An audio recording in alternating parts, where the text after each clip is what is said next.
কলকারখানা ও প্রতিষ্ঠান পরিদর্শন অধিদপ্তর চট্টগ্রামের আওতাধীন যে শিপ ব্রেকিং ইয়ার্ডগুলো রয়েছে, এই ইয়ার্ডগুলো আমরা নিয়মিত পরিদর্শন করে শ্রম আইন অনুযায়ী প্রয়োজনীয় কার্যক্রম সম্পন্ন করে থাকি।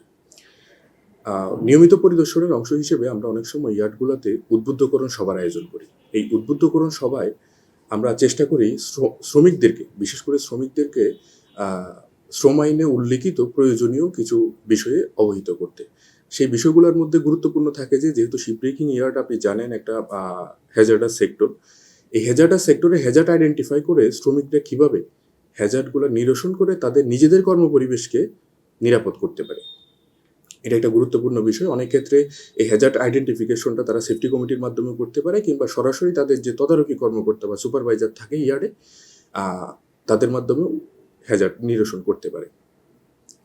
আরেকটা বিষয় সবচেয়ে গুরুত্বপূর্ণ সেটা হচ্ছে কারখানাগুলোতে যে কমিটিগুলো আছে, আইনে যে কমিটিগুলোর কথা বলা আছে, এই কমিটিগুলো কার্যকর কিনা আমরা চেষ্টা করি যে এই কমিটিগুলোকে কার্যকর করতে। যেমন সেফটি কমিটি থাকে কিংবা কোনো কারখানায় যদি 500-র অধিক কর্মকর্তা থাকে, সেক্ষেত্রে সেই কারখানায় কল্যাণ কর্মকর্তা আছে কিনা, কিংবা তিনি তার কাজগুলো যথাযথ করছে কিনা, শ্রমিকদেরকে তদারকি কিংবা দেখভাল করার যে বিষয়, কারখানায় ক্যান্টিন সুবিধা আছে কিনা, এই বিষয়গুলো আমরা শিপইয়ার্ডে এনশিওর করার জন্য সবসময় সচেষ্ট থাকি। আমরা চেষ্টা করি মালিক এবং বিশেষ করে শ্রমিকদেরকে বোঝানোর জন্য, কারণ কাজটা তো আসলে উৎপাদনের মূল কাজটা শ্রমিকরা করে, শ্রমিকরা যেন তাদের কাজটা সর্বোচ্চ নিরাপত্তার সাথে সম্পন্ন করে। এবং এই নিরাপত্তার সাথে সম্পন্ন করার সবচেয়ে গুরুত্বপূর্ণ উপায় হচ্ছে, আমি যে কাজটা করবো এই কাজটার জন্য শ্রমিককে পিপিই পড়তে হবে, উপযুক্ত পিপিই। ইয়ার্ডে বিভিন্ন ধরনের কাজ হয়ে থাকে, কাটিংয়ের কাজ থাকে, ফিটার গ্রুপ ফিটারের কাজ করে। এই যে কাজগুলা, কাজের ধরন অনুযায়ী পিপিইর ব্যবহার কিন্তু ভিন্ন, কিন্তু শ্রমিকদের বিশেষ করে গরমকালে অত্যাধিক গরমের কারণে তারা পিপিই পরিধান করতে অনীহা প্রকাশ করে।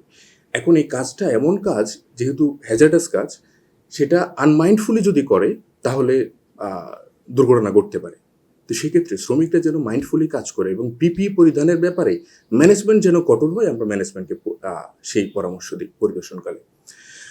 আপনি জানেন বর্তমানে যেই ইয়ার্ডগুলো চালু আছে, সেই ইয়ার্ডগুলোতে অধিকাংশ ইয়ার্ডই কিন্তু গ্রিন ইয়ার্ড সনদপ্রাপ্ত। এটা সবচেয়ে পজিটিভ দিক যে বাংলাদেশ শ্রম আইন বাস্তবায়নের মাধ্যমে এবং হংকং কনভেনশন রেটিফিকেশনের মাধ্যমে শিপইয়ার্ডগুলো যখন আস্তে আস্তে গ্রিন ইয়ার্ডের দিকে রূপান্তরিত হচ্ছে, গ্রিন শিপইয়ার্ড সনদ পাচ্ছে, তখন পূর্বের গতানুগতিক পদ্ধতির জাহাজ কাটিং বাদ দিয়ে বর্তমানে আধুনিক উপায়ে বিশেষ পদ্ধতিতে ইয়ার্ডগুলোতে জাহাজ কাটিং হচ্ছে।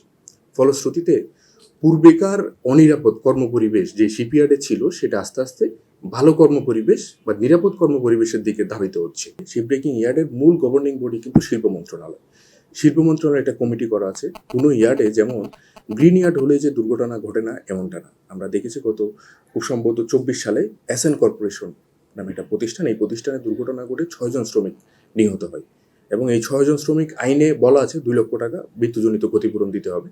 এই মৃত্যুজনিত ক্ষতিপূরণ পরিশোধ করেছে, এবং জেলা ডিসি অফিস থেকে এবং শিল্প মন্ত্রণালয়ের একটা কমিটি কর্তৃক নির্ধারিত আরও 5 লাখ টাকা প্রতিটা নিহত শ্রমিকের পরিবারকে 7 লক্ষ টাকা করে ক্ষতিপূরণ দিয়েছে প্রয়োজনীয় কার্যক্রম সম্পন্ন করে।